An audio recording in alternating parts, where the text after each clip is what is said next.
Ladies and gentlemen, welcome to another edition of World Talks here on TVP World. I'm your host, Benjamin Lee, and please join me and my guests on this next interview. Now, the Trump administration's 90-day freeze on U.S. foreign assistance officially concludes. This sweeping pause halted nearly all programs administered by the United States Agency for International Development, triggering the termination of over 90% of its contracts and disrupting initiatives across Europe, the Balkans, and Ukraine. As the review period ends, the future of U.S. assistance in the region hangs in a question. Now, with concerns mounting over potential geopolitical shifts, joining us today on TVP World to unpack the implications for Central and Eastern Europe is Reuben F. Johnson, Senior Fellow at the Kazimierz Pulaski Foundation. With over 2 decades of expertise in defense and security analysis, particularly concerning NATO systems and Russian military strategy, Mr. Johnson offers us invaluable insights into the strategic ramification of this policy shift. Hello, sir, and welcome to TVP World. Thank you for having me, and happy Easter to everybody. All right, happy Easter. Now, how does the termination of over 90% of USAID contracts impact the geopolitical landscape of Central and Eastern Europe? Well, we don't know right now. We don't know exactly in the very end what will actually end up being terminated. But I want to point out a couple of things. Number one, the United States is not the only country that's engaging right now in a radical downshift in foreign aid across the world in general. France, I think, is reducing its foreign aid by 35%. So is the Netherlands, so is the United Kingdom, so is Germany. The second point I'd like to make is that if you look at the numbers, let's just talk about the Middle East, which always seems to be the area which is the greatest concern and always has the most seemingly intractable problems. Since 2010, so over 15 years, U.S. has spent $40 billion in the Middle East, and nothing seems to have improved.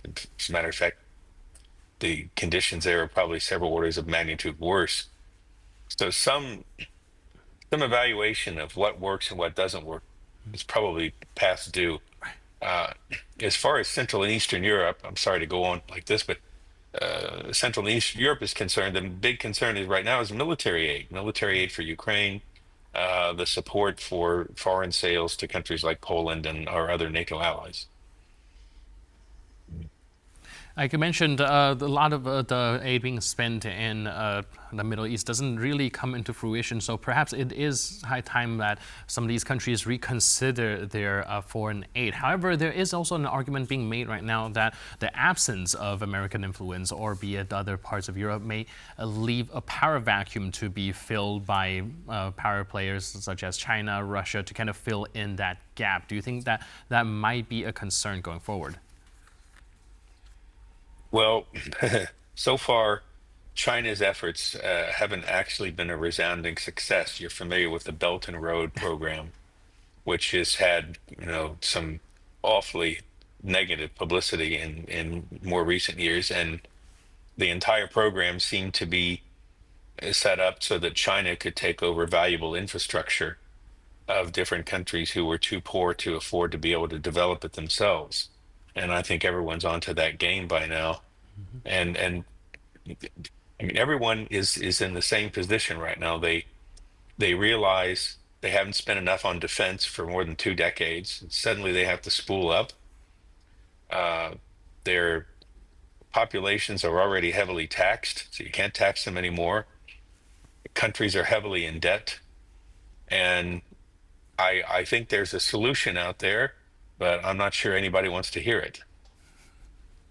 Right. A lot of talks, of course, is also about cutting perhaps some of the welfare programs or stuff that aren't really popular policy decisions. But focusing back on the USAID, do you think that now that the kind of 90-day freeze is over, there will be more kind of investigation going forward to decide which kind of organization gets shut down, or do you think that is kind of a respite for these organizations knowing that perhaps it's time to carry on doing what they were doing? I don't think they're going to be able to go on business as usual. I mean, if you're around the Washington, D.C. area, where I still have a residence, there's a permanent presence of USAID contractors there, and they are not many of them are not particularly specialized in one part of the world or the other. They simply move to wherever the funding stream is going at any one time. So, and I've been watching this for more than 35 years. And at some point, you have to ask, well, what are we getting for the money we're spending? And that's not abundantly clear at the moment. Right, and with the United States pulling out its foreign funding and all these programs, there's talks about European Union member states stepping in to mitigate some of the impact of reduced U.S. aid in the region. But according to what you just mentioned earlier, multiple European countries are also actually stepping down their foreign aid. So what happens to some of the organizations, humanitarian kind of establishment that do need these type of aid? Well, first of all, there needs to be, in the opinion of people who know more about this than I do, there needs to be more of an audit trail in terms of money is being spent, but how much money actually gets to the actual people who need some sort of help in some part of the world.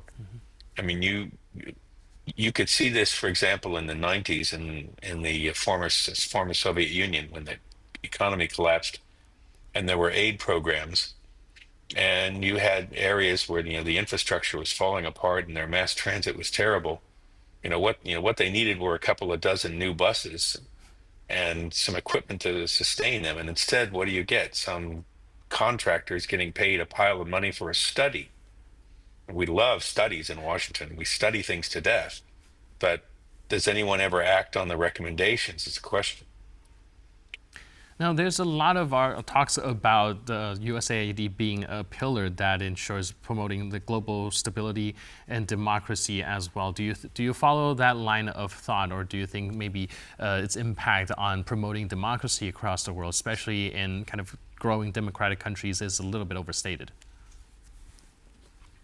Uh, I have no doubt that many of the people within the organization, particularly at the lower levels, are trying their best to affirm and support those very, very noble aspirations. But unfortunately, this business of foreign aid seems to go on endlessly, and there doesn't seem to be an end point, and that's one of the emphasis of the or one of the important issues for this administration is that they're looking for very quick solutions, and they're looking for what are we getting for what we're spending, and they're looking for a very cause and effect type of cause and effect evidence. What what's happening with the budgets that are being allocated? And of course, you have to remember that with the United States, our foreign aid has always been very, very targeted. We've spent about 40% of foreign aid for many, many years. 40% of all foreign aid goes to two countries. It's Israel and Egypt. And then the rest of the world splits the other 60%. That doesn't leave a whole lot left over. And like I said, the U.S. administration is pursuing a more cost-effective way of doing things all across the board. And there is no doubt that a lot of these programs are a bit redundant or costing way more than it should. But do you think that the administration also have any sort of mechanism in place to properly assess and potentially reinstate some of the critical aid program that has been gutted? At some point, different constituencies will come forward and they will present cases for why certain initiatives ought to continue to be supported. But I'm afraid we're probably on a parallel track. Uh, this is just I mean, no one has said this. This is just kind of my own personal observation. But I think we're on kind of a parallel track. It's the same with defense spending. The Trump administration is waiting to see if other countries are going to quote unquote pay their fair share, or if the United States is going to be forced to carry most of the burden. All right, and there's also the talks about potentially having politics involved in this. A lot of the Republicans are very critical of these aid programs, saying that the values, democratic values they claim to push, are more of a democratic, as a capital D, Democratic Party values. Do you think that there are any merits to that, or do you think perhaps cutting the aid also has something to do with the current administration's political incentives? Well, the current administration was rather adept at finding programs in foreign countries that, when you looked at them, they seemed to not be in line with what I think you would define as traditional American values. And I think what we all saw the stories about, money being spent on transgender comic books in Peru or something like that. Right. And of course, that's a very, very small amount of money, and it's a very, very small part of the budget. But the optics are terrible, and so they focus on these things because that spins people up and creates an image that, oh boy, all of this money's been for waste. Well, that's not exactly what's been happening. But it's all about getting back to basics. What is it? What are we in the business to do in foreign aid? All right. So, looking ahead, do you think there are strategies that regional institutions can adapt to the changing landscape of the international aid? You mean institutions just in the United States or throughout all of Europe as well? We're mostly concerned about aid being pulled out of the Europe and probably domestically as well. Regionally, do you think there might be any solutions, or without the kind of these very big government funding, a lot of these kind of institutions would just collapse? Well, I mean, it's the governments that have the money to fund these major initiatives. It's not individuals. But it's a question of how can the governments leverage the private sector? If you how can they spend the money in such a way that the private sector is incentivized, so that if you're leveraging money, you're putting programs out there that private companies can engage in, and they're not just spending government money, but they're getting involved in markets because they see a little bit of government seed money creates the ability for them to establish a market footprint, and then they can carry on from there on their own. Ideally, that's what you'd like to see. All right. Thank you so much for your input and insight and helping us break down this issue. I really appreciate it. And thanks for being with us on TVP World. Thank you, sir. Thank you. Have a good day. Thank you. And thank you for tuning into this edition of World Talks. For more news, update, and commentary, please stay tuned to TVP World.